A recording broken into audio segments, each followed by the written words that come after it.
오늘 아침은 성령의 구원사역이라는 제목의 말씀입니다. 이전에 한국교회는 성령 사역을 부정적으로 보아 비판했던 때가 있었습니다. 그래서 저 청년 때만 해도 교회에서 방언이나 병고침의 은사나 성령의 은사를 말하는 사람들은 은사주의자라고 의심의 눈초리로 보았습니다. 그분들은 목사님이나 교회 몰래 외부의 기도원 집회에 참여하여 성령의 은사를 받곤 했습니다. 또한 그 당시는 성령 사역에 대한 반작용으로 오직 말씀으로만 일하는 교회의 표현을 자주 쓰곤 했습니다.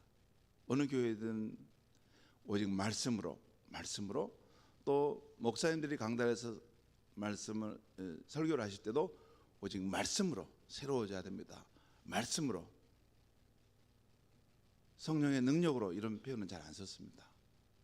그리고 교회에 와서 새신자나 또 어떤 성도들이 이렇게 손을 들고 기도한다거나 무슨 떠는 현상을 나타낸다거나 방언을 한다거나 그러면 목사님이나 권사님들이 그 사람 옆에 조용히 가서 손을 내려줬습니다. 교회에서 손 떠는 거 아니라고. 그리고 교회에서 방언하는 것이 아니라고. 그랬습니다. 한때는 그랬습니다. 그래서 그런 사람들은 마음의 상처를 받고 그 교회에 더 이상 있지 못하고 떠났습니다. 그런 율법주의적인 교회 안에서 너무 숨막힌 거예요.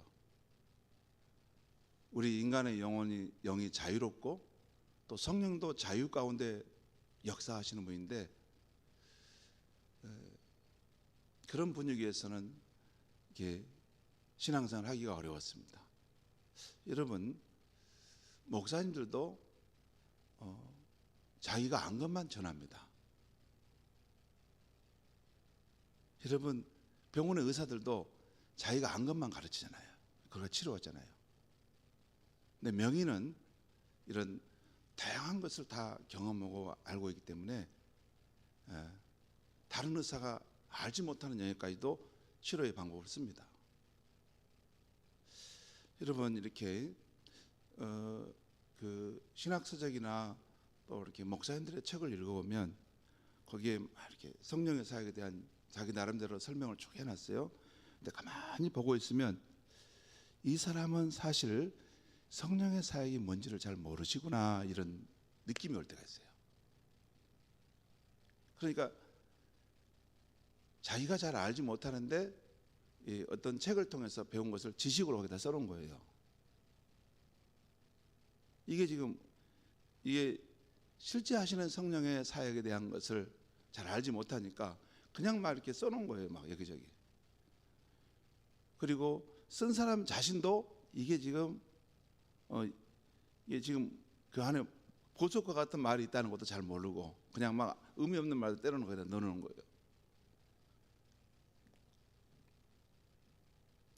여러분, 목사님들도 자기가 배우고 경험한 한도 내에서 그 시대의 한계 속에서만 사역할 때가 많습니다. 그래서 이전에는 성령 사역에 대한 반작용으로 오직 말씀으로만 이런 교회 표현을 썼어요. 그리고 그렇게 배우신 성도들이 또 그것이 올바른 신앙인 줄 알고 그 안에서 항상 맴돕니다. 그러니까 신앙이 더 깊어지고 성숙해 가지 못하는 거예요. 하나님의 말씀을 이렇게 귀하게 여기고 말씀으로 하는 것도 맞지만 하나님의 말씀을 기록하신 분은 성령님이고 그 말씀에 빛을 던져서 그 말씀이 내게 살아있는 말씀이 되게 하시는 분도 성령님이신 것입니다. 그러니까 하나님의 말씀과 성령의 역사하심에 대한 것을 알지 못하면 그것을 그냥 자기 관점으로 읽고 넘어가고 그 말씀들을 읽어도 아무런 생명력이 없이 지나가는 것입니다. 그런데 그 말씀의 저자이신 성령께서 그 말씀 속에 빛을 열어주시고 깨닫게 하시면 이런 말씀이었구나 하는 것이 어느 순간 이렇게 그 사진이 찍어질 때 반짝 켜지듯이 그 말씀의 뜻이 딱 조합돼서 깨달아지는 것입니다. 저희 어머니가 사실 초등학교밖에 안 나오신 분이에요. 못 나오신 분이에요. 뭐 일제시대 때 무슨 공부했습니까? 그런데 이렇게 늘 말씀, 성경 말씀을 읽으시는데 이 말씀과 말씀 사이를 연결한 거 보면 기가 막혀요. 이분이 이걸 알고 계시구나. 그것은 세상의 지식과는 관계없이 이 말씀의 저자이신 성령님께서 우리 어머니가 말씀을 읽어갈 때 그걸 빛을 비춰준 거예요. 깨닫게 하신 거죠.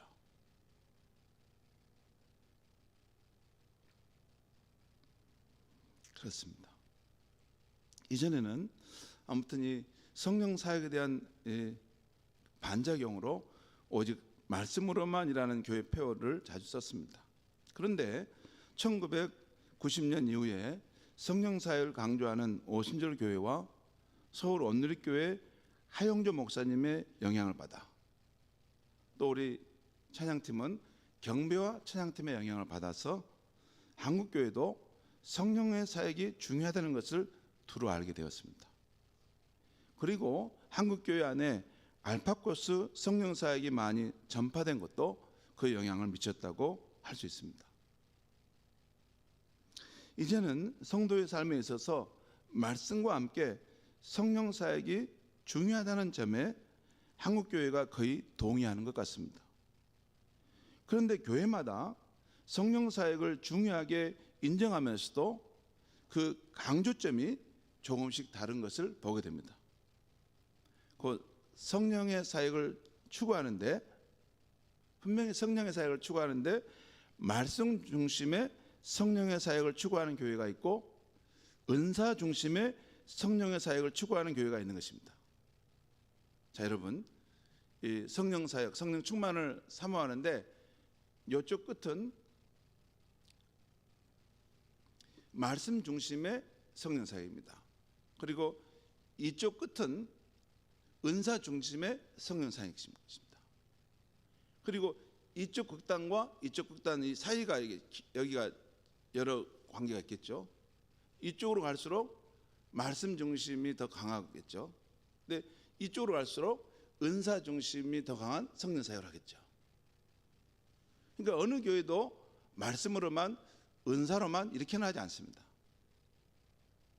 지금 한국교회는 적어도 성령 사역의 어떤 흐름을 타고 있기 때문에 말씀을 강조해도 성령 사역과 함께 말씀을 강조합니다.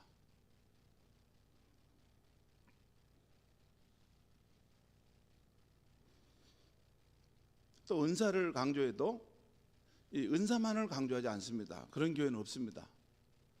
말씀과 함께 은사 사역이 균형을 잡아야 된다고 늘 말합니다. 자, 우리 교회는 어떤 형태의 성령 사역을 추구하는 교회가 되어야 할까 생각할 때 저는 우리 교회는 말씀 중심의 성령 사역을 추구하는 것이 좋겠다고 생각합니다. 말씀 중심의 성령 사역이 있어야 한다는 거. 그 말은 말씀만으로라는 것이 아니에요. 말씀 중심의 성령 사역. 그렇기 때문에 방언, 치유, 믿음의 은사 등을 받는 은사적인 면이 나타남도 교회 안에 분명히 있어야 한다는 것이에요.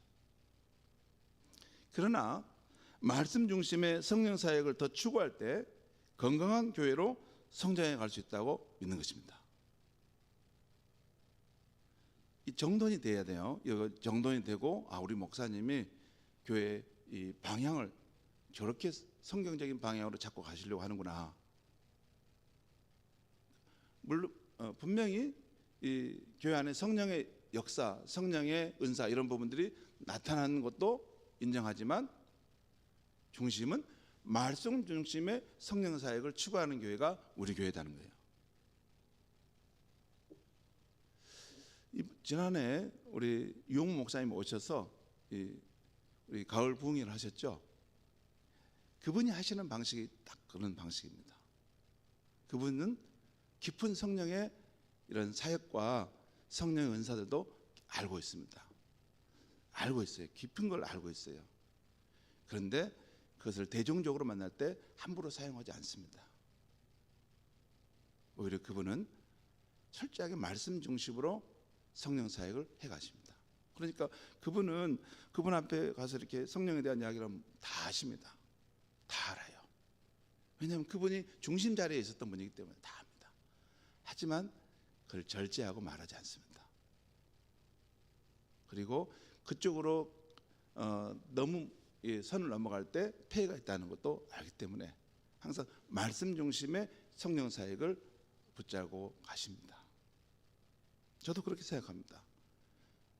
저도 경험적으로 이것을 사역을 해보니까 은사 중심의 이 성령 사역으로 나아가면 마지막 끝에 가면 폐해가 너무 어려워요. 그래서 성령의 사역이 분명히 교회 안에 활발하게 있어야 되지만 말씀 중심의 성령 사역의 길을 가는 것, 그것이 우리 한국 교회를 위하기도 하고 또 건강한 성경적인 교회가 되는 줄 믿습니다. 이제 한국 교회는 크리스찬이 자신 안에 내주한 성령님을 인정하고 환영하고 의지해야만 성경적이고 행복한 신앙생활을 할 수 있는 시대가 되었습니다. 어쩌면 예수님이 그 요한복음 10장 10절에서 내가 온 것은 세상으로 생명을 얻게 하고 양으로 생명을 얻게 하고 더 풍성한 생명을 얻게 하려 하십니다라는 표현이 나와요. 그러니까 더 풍성한 생명을 얻는 그 부분은 이 역동적인 성령의 역사하심과 함께 신앙생활을 할 때 더 풍성하고 더 행복하고 더 영향력 있는 사역자의 삶을 살 수 있다는 것입니다. 아무튼 이 말씀 중심의 성령 사역의 모습은 신약 성경에 나온 초대교회의 모습이라 할 수 있습니다. 잘 보면 이게 말씀 중심의 성령 사역이었구나 하는 것을 알 수 있어요. 오늘 저는 근본 특서에서 살펴본 이 성령의 충만, 성령의 은사, 성령의 열매 외에 성령이 신자 안에 오셔서 개인을 위해서 무슨 일을 하시는가를 살펴보려고 합니다. 성령님은 신자의 삶 속에서 여러 가지 역할을 행하시는 분이십니다. 오늘은 그걸 종합적으로 한번 보면 좋겠습니다. 오늘 읽은 말씀은 예수님께서 이 땅의 삶을 십자가 사역으로 마치시고 천국으로 돌아가시기 전에 제자들에게 주신 말씀입니다. 예수님이 떠나시면, 자신들의 스승 되시는 예수님이 떠나시면 이제 우리는 어떻게 되지? 불안하고 두려워할 때 예수님이 하신 말씀입니다.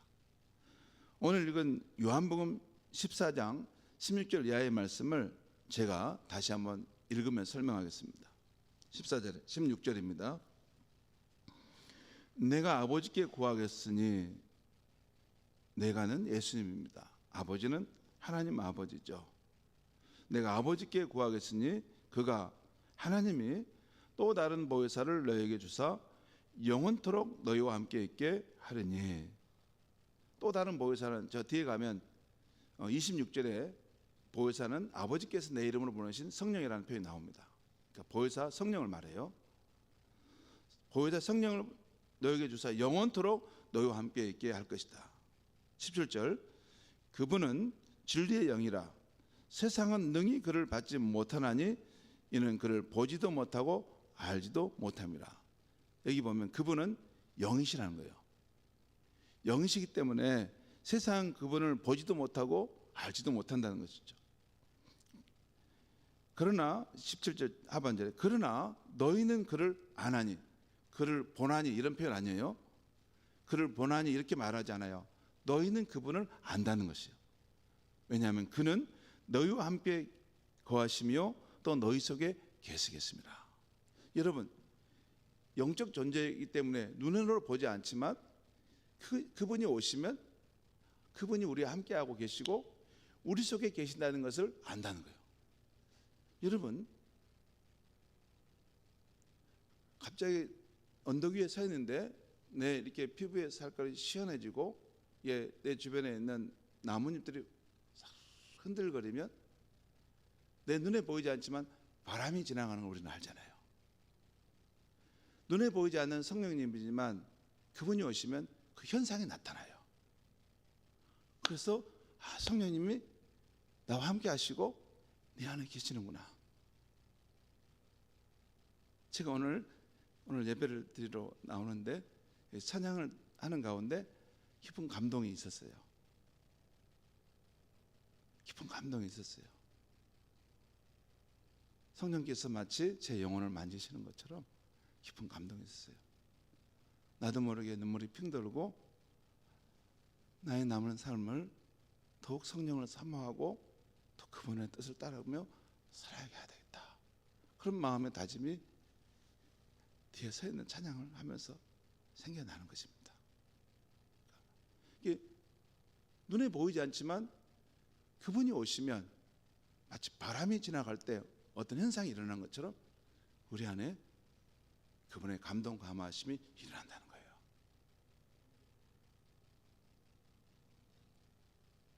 바로 너희는 그를 본다는 것이 아니라 안다는 거예요. 그분이 너희와 함께 하시고 너희 안에 계시다는 것을.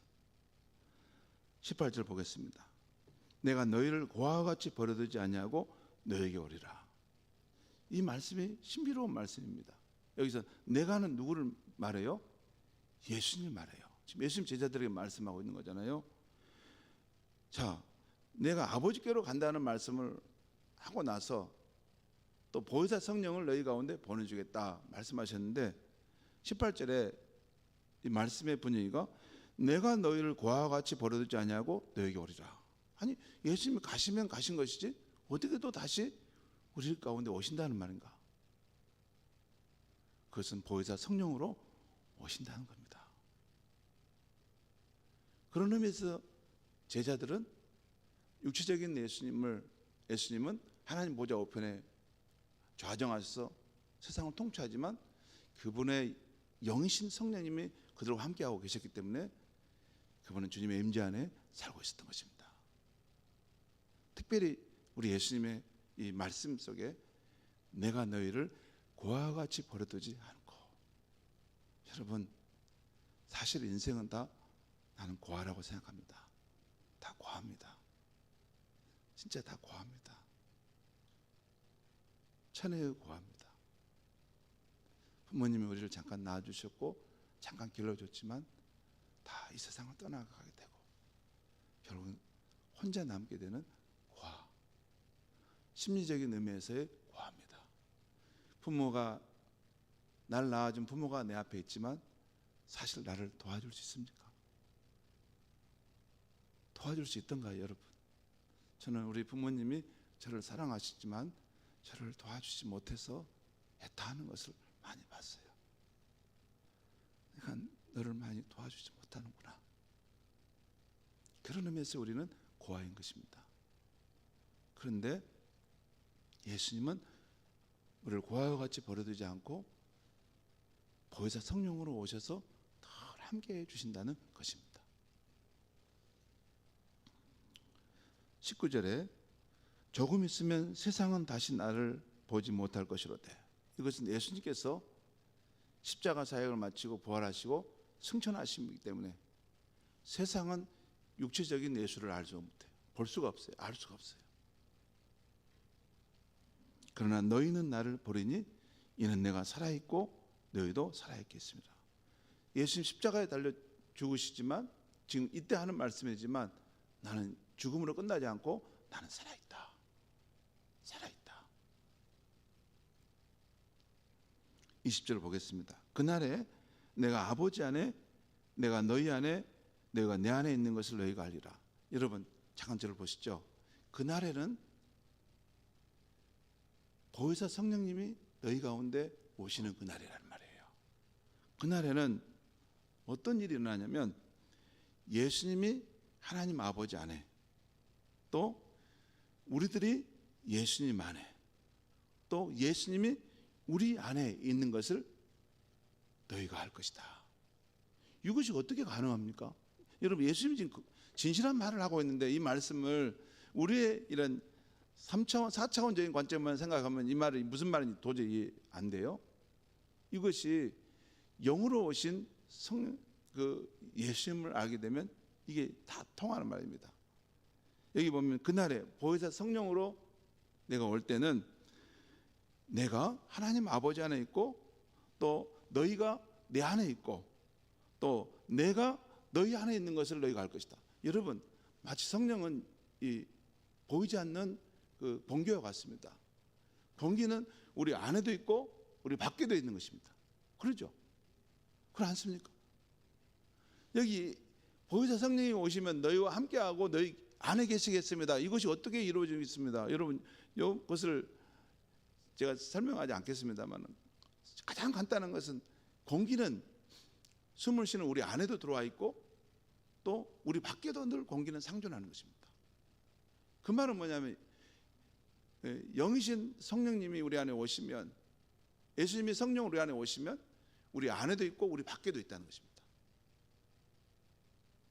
공기가 마치 내 숨을 쉬는 내 안에도 있고 내 밖에도 있는 것처럼 예수님 성령으로 오시면 예수님은 내 안에도 계시고 밖에 나와 함께 하시고 나를 둘러싸고 계신다는 거예요. 이것이 예수님이 부활 승천하신 후에 그의 영으로 신자들의 삶에 존재하시는 존재 방식인 것입니다.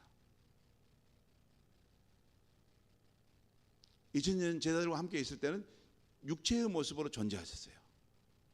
그렇지만 부활 승천하시고 성령으로 우리 가운데 오셨을 때는 그 존재 방식이 달라졌는데 예수님은 영으로 그의 신자들 가운데 와 계시고 그 안에 또 역사하고 계신 것입니다. 이것이 기독교입니다.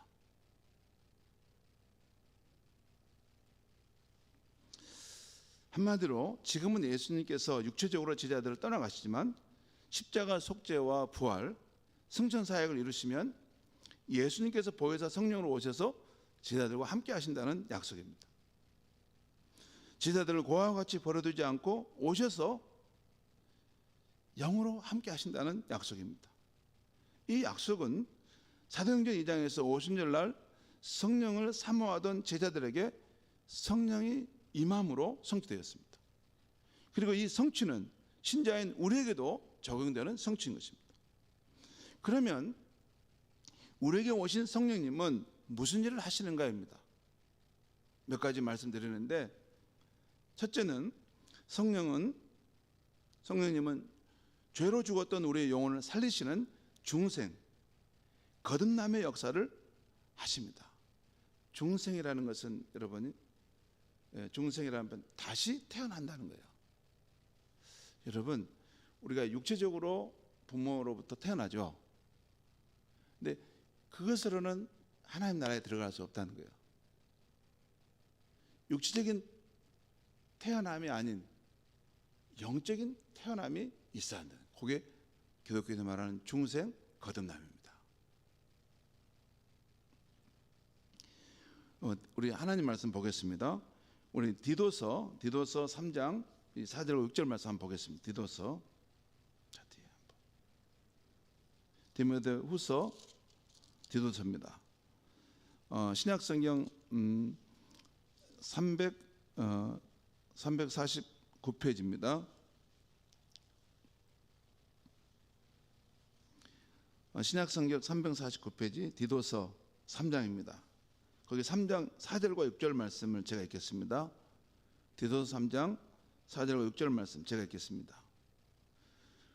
우리 구주 하나님의 자비와 사람 사랑하심이 나타날 때, 하나님께서 우리 사람을 사랑하심이 나타날 때 우리를 구원하실 때 우리의 행한 바 의로운 행위로 말미암지 아니하고 오직 그의 긍휼하심을 따라 중생의 시승과 성령의 새롭게 하심으로 하셨나니라는 뜻이죠.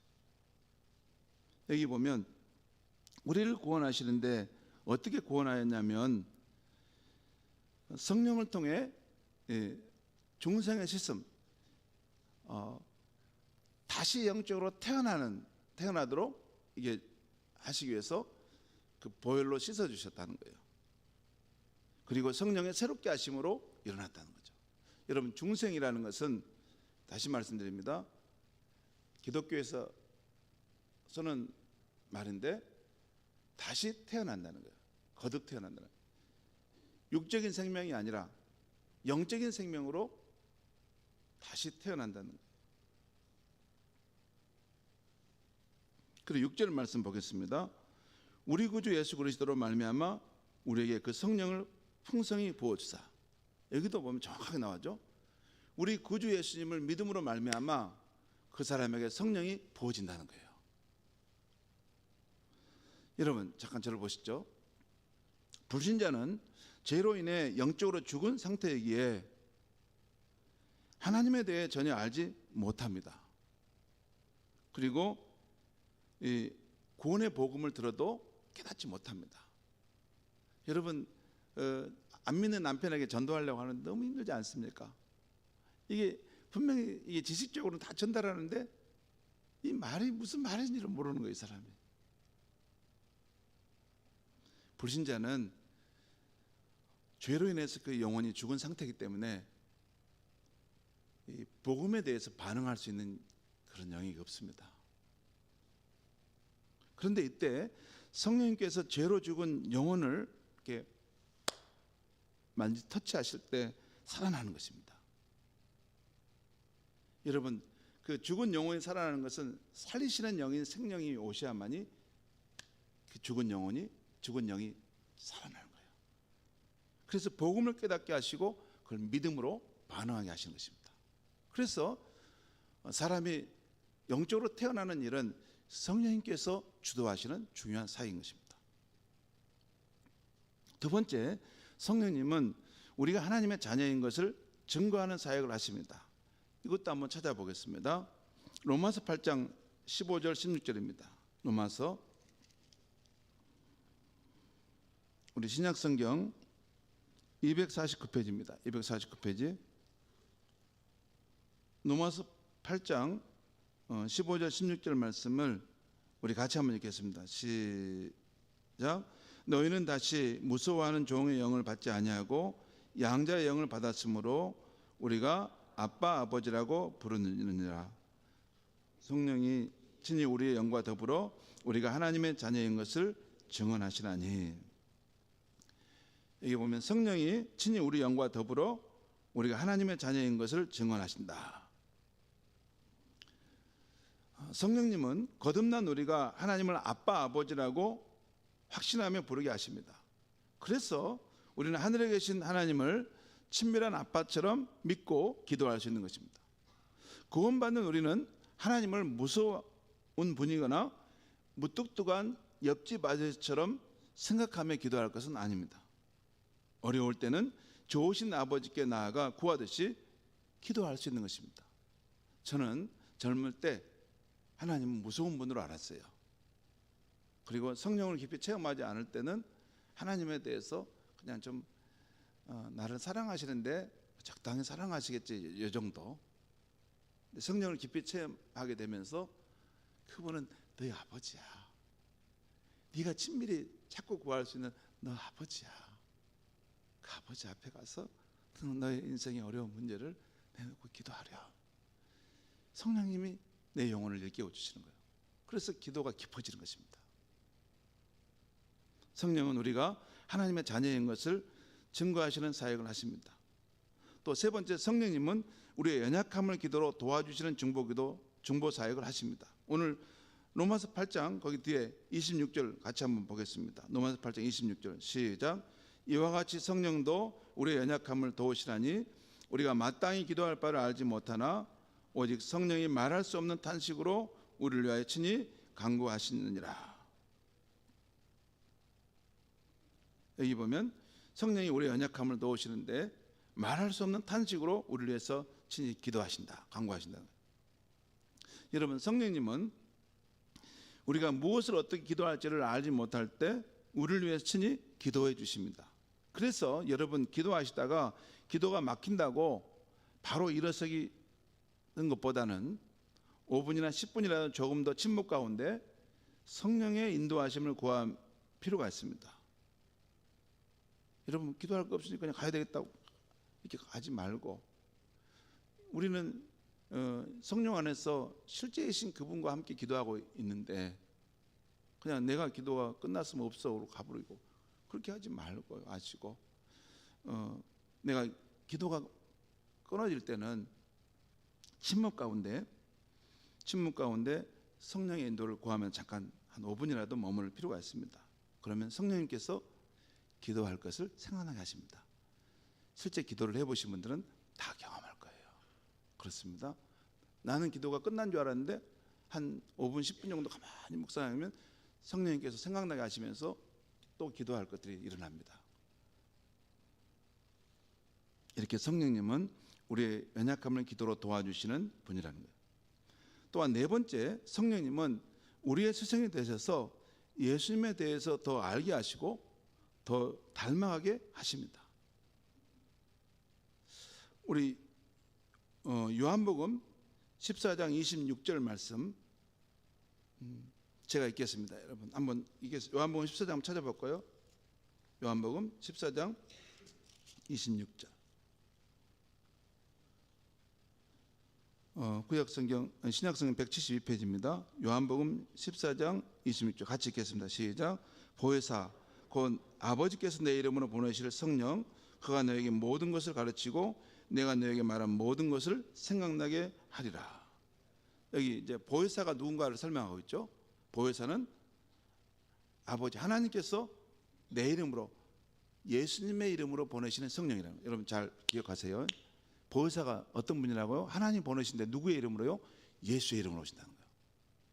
예수의 이름이 온다는 거예요. 그러니까 성령님이 그냥 뭐 막연한 분이 아니고 성령님은 예수의 이름으로 우리 가운데 오신 영이라는 거예요. 그런데 그가 너에게 모든 것을 가르치고 내가 여기서 예수님이 제자에게 말한 모든 것을 생각나게 하신다는 거예요. 또한 고린도후서 이건 들어보시기 바랍니다. 고린도후서 3장 17절 18절에 보면 주는 영이시니 주의 영이 계신 곳에는 자유가 있느니라. 우리가 제가 조금 촉촉 넘어가겠습니다. 우리가 주의 영광을 보매 그와 같은 형상으로 변하여 영광에서 영광에 이르니 곧 주의 영으로 말미암으니라. 할 때 이것도 아주 중요한 말씀입니다. 성령의 사역 관련해서 여기서 이 고린도후서 3장에 나오는 이 주는 영이시니 주의 영이 계신 곳에는 자유함이 있다. 이 표현은요, 그 문맥을 잘 보면 이 주는 예수 그리스도를 말합니다. 예수 그리스도를 말하는데 이제 부활 승천하신 이후에 주가 그리스도가 우리 가운데 있다는 것은 영으로 계시다는 거예요.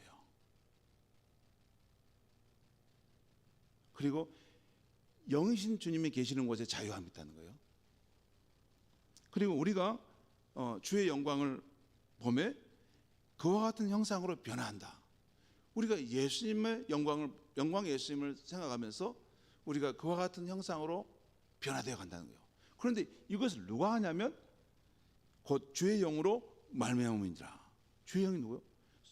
주님의 영으로 오신 성령으로 말미암아 우리가 주님의 형상으로 변화가 되어 간다는 거예요. 우리 기독교인의 신앙의 목표는 예수 그리스도의 형상을 닮아가고 그걸 이루어가는 것인데 이것을 누가 하냐면 주의 영이신 성령께서 우리 안에서 그것을 일으키신다는 거예요. 계속해서. 그 다음에 이렇게 성령님은 우리 스승 되셔서 예수님에 대해 더 알게 하시고 더 닮아가게 하신다는 것입니다. 다섯 번째, 성령님은 우리 성도들을 인도하시는 일을 하시는데 들어보시면 되겠습니다. 요한복음 16장 13절을 보면 그러나 진리의 성령이 오시면 그가 너희를 모든 진리 가운데로 인도하시리니 그가 스스로 말하지 않고 오직 듣는 것을 말하며 장래 일을 너에게 알릴 것이다. 장래 일을 너에게 알린다는 말이죠. 이렇게 성령님은 우리 성도들을 인도하시는데 장래 우리가 어떻게 갈 길을 아시고 우리의 길을 이끌어 가신다는 거예요.